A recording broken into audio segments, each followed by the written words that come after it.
Hello students, welcome to my YouTube channel. आज का हमारा टॉपिक है सरफेस एरिया एंड वॉल्यूम। आज हम इस टॉपिक में क्वेश्चन तो डील नहीं करेंगे, बट क्वेश्चन से भी ज़्यादा इम्पॉर्टेंट होता है फार्मूले। अगर आपको फार्मूला नहीं पता होगा तो आपको क्वेश्चन सॉल्व करने में बहुत सारी प्रॉब्लम्स फेस करना पड़ सकता है। तो इसलिए आज हम क्यूब, क्यूबॉइड, सिलेंडर, कोन, स्फेयर, हेमिस्फेयर, इन सभी चीज़ों का फार्मूला देखेंगे और साथ में ये भी देखेंगे कि फार्मूला जो हुआ वो कैसे आया। अगर आपको ये कॉन्सेप्ट क्लियर हो जाएगा कि ये फार्मूला आखिर होता है तो कैसे होता है, तो आप लंबे समय तक इसे याद कर सकते हैं। और अगर आप सिर्फ याद करके जाते हैं, रट कर जाते हैं, तो आप एग्ज़ाम में भूल सकते हैं।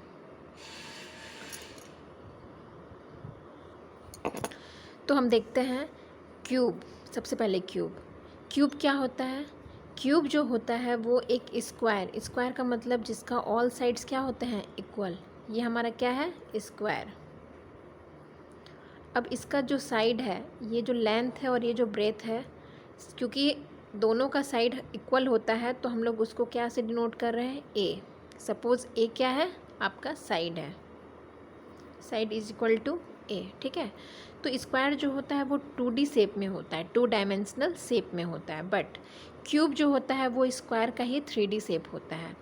और क्यूब का जो बेस्ट एग्जांपल है, आप सभी बचपन में या भी लूडो खेलते हैं तो जो डाइस होता है, लूडो की जो गोटी होती है, वो किस शेप में होती है, क्यूब के शेप में होती है। तो हम लोग देखते हैं कि टीएसए ऑफ क्यूब मतलब टोटल सरफेस एरिया मतलब इसका क्यूब में आप देख रहे हैं कि 6 साइड होते हैं। कैसे 6 साइड होते हैं? सबसे पहले टॉप, बॉटम। ठीक है। आपका राइट हैंड साइड एक साइड होता है, लेफ्ट हैंड साइड होता है, और आपके एक फ्रंट में होता है और एक बैक में होता है। तो टोटल कितने साइड हो गए, 6 साइड हो गए। ठीक है। तो उसी तरह से जब हम देखते हैं कि एरिया ऑफ स्क्वायर जो होता है वो साइड इंटू साइड होता है। तो साइड इंटू साइड मतलब A into A is equal to क्या हो गया, ए स्क्वायर हो गया। ठीक है। उसी तरह से हम आपको यहाँ पे बता रहे हैं जो क्यूब होता है वो 6 साइड से मिल कर के बना होता है। स्क्वायर को अगर हम 6 तरफ से अगर हम उसको खड़ा कर देते हैं कंप्लीट, तो वो एक क्यूब का शेप ले लेगा। तो जब एक स्क्वायर के लिए इसका जो एरिया होता है वो ए स्क्वायर है, तो 6 साइड के लिए कितना हो जाएगा, 6a स्क्वायर। ठीक है। उसी तरह से हम लोग आगे बढ़ते हैं। सी एस ए को ही हम लोग क्या बोलते हैं, LSA, कर्व्ड सरफेस एरिया और लेटरल सरफेस एरिया। अब हम लोग यहाँ पे देखते हैं लेटरल सरफेस एरिया किसे कहते हैं। सबसे बेस्ट एग्जांपल है, आप जिस रूम में बैठे हुए हैं, आप थोड़ा देर के लिए एज्यूम करिए कि आपका टॉप और बॉटम नहीं है। तो इट मीन्स आपके साइड में कितना साइड बचा, आपके एक फ्रंट में, एक बैक में, एक राइट हैंड साइड और एक लेफ्ट हैंड साइड, मतलब टोटल 4 साइड्स बचे हैं। ठीक है। तो 4 साइड्स के लिए क्या हो जाएगा, 4a स्क्वायर। इसी को बोलते हैं लेटरल सरफेस एरिया। जब हम लोग ऊपर और नीचे का साइड को हटा देते हैं तो वो लेटरल सरफेस एरिया कहलाता है। ठीक है। अब वॉल्यूम देखिए क्या होता है। स्क्वायर है सपोज, ठीक है, और आपके पास कोई स्क्वायर शेप में एक वुडन पीस है। तो आप अगर एक स्क्वायर वुडन पीस के ऊपर आप ढेर सारा वुडन पीस ऐसे अरेंज करते जाते हैं, तो आप एक टाइम देखिएगा कि उसका कुछ हाइट हो जाएगा, वो थोड़ा ऊपर हो जाएगा। तो उसी तरह से हम लोग देख रहे हैं कि ए जो था उसका लेंथ था, बी उसका ब्रेथ था, और ये उसका हाइट है, L into B into H. ठीक है। बट हम लोग क्या देखते हैं, स्क्वायर में क्या होता है, सभी इक्वल होता है। इसीलिए जब हम लोग ए इंटू ए करेंगे तो क्या हो जाएगा, ए क्यूब। ठीक है। तो ये हमारा क्या हो गया, वॉल्यूम निकल गया। उसी तरह से डायगोनल फ़िलहाल बच्चों आप यहाँ पे √3a याद कर लीजिए, और मैं नेक्स्ट वीडियो में आपको ये बताऊँगी कि √3a कैसे हुआ। क्योंकि अगर मैं अभी इस वीडियो में बताती हूँ तो शायद आपको ये वीडियो बहुत लंबा मेरा बन जाएगा और आप भी थोड़ा बोर हो जाओगे। अब चलिए हम लोग आगे बढ़ते हैं। क्यूबॉइड, जिस तरह से हम आपको बताए थे कि क्यूब जो होता है वो स्क्वायर से मिलकर बना होता है, उसी तरह क्यूबॉइड जो होता है वो रेक्टेंगल से मिलकर बना होता है। ठीक है। अब रेक्टेंगल है तो उसका लेंथ और ब्रेथ दोनों अलग होगा। ठीक है। तो उसी तरह से अगर हम लोग एक रेक्टेंगल को ये जो रेक्टेंगल है वो क्या है, 2D शेप में है, लेकिन वही अगर हम लोग क्यूबॉइड के बारे में बात करते हैं तो वो क्या है, ये 3D शेप में है। ठीक है, अब हम लोग यहाँ पे क्या देखते हैं, total surface area of cuboid. अब यहाँ पे ये फॉर्मूला कैसा है वो आप लोग ध्यान से समझिए।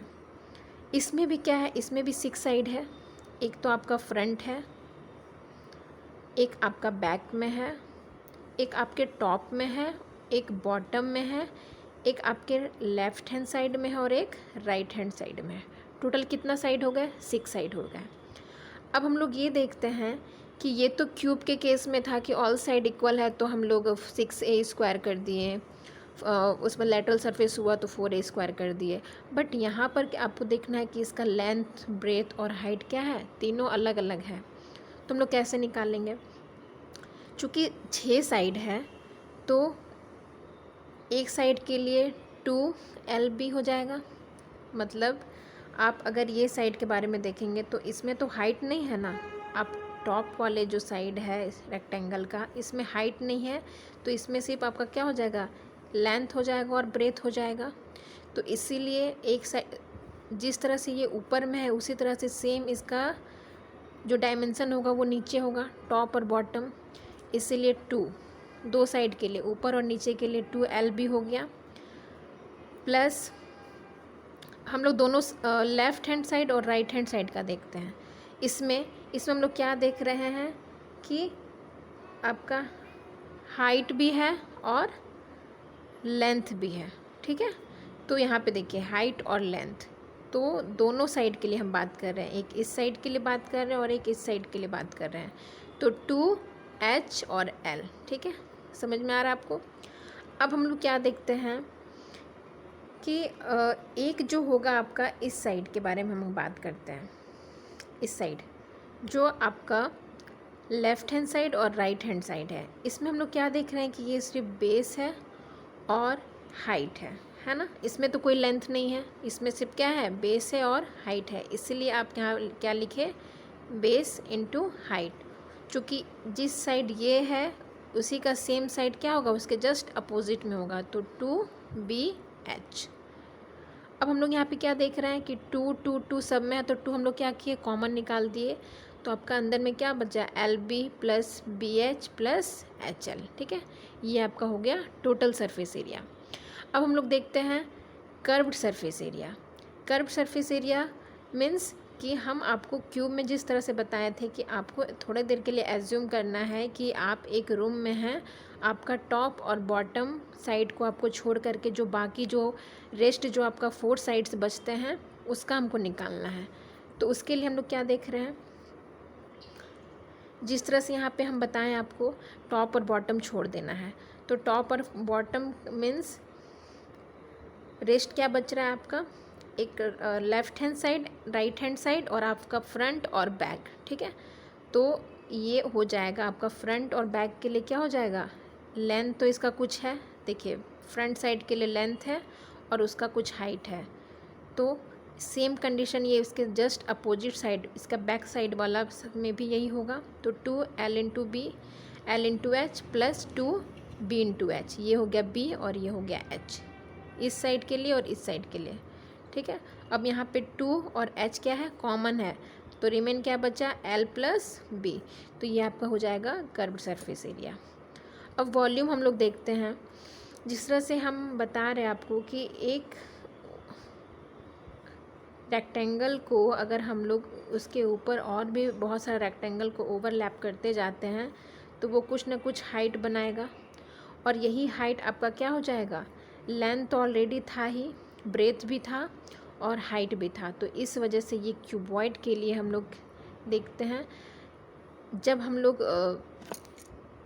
देख रहे हैं कि ये एक 3D शेप है तो इसमें कुछ ना कुछ हाइट तो होगा, तो इसलिए इसका वॉल्यूम क्या हो गया, length into breadth into height. Okay, अब हम लोग डायगोनल, क्यूब और क्यूबॉइड का जो डायगोनल है ये फ़िलहाल अभी आप इस वीडियो में सिर्फ देख लीजिए कि इसका डायगोनल होता है √L² plus B² into H²। ठीक है, तो ये कैसे आया क्यूब के भी कंडीशन में और इसमें भी हम आपके लिए नेक्स्ट वीडियो में ये ज़रूर बताएंगे कि हम लोग इसे प्रूफ कैसे करेंगे, ये डायगोनल का जो फॉर्मूला है वो कैसे आया। ठीक है, अब हम लोग आगे बढ़ते हैं सिलेंडर की ओर।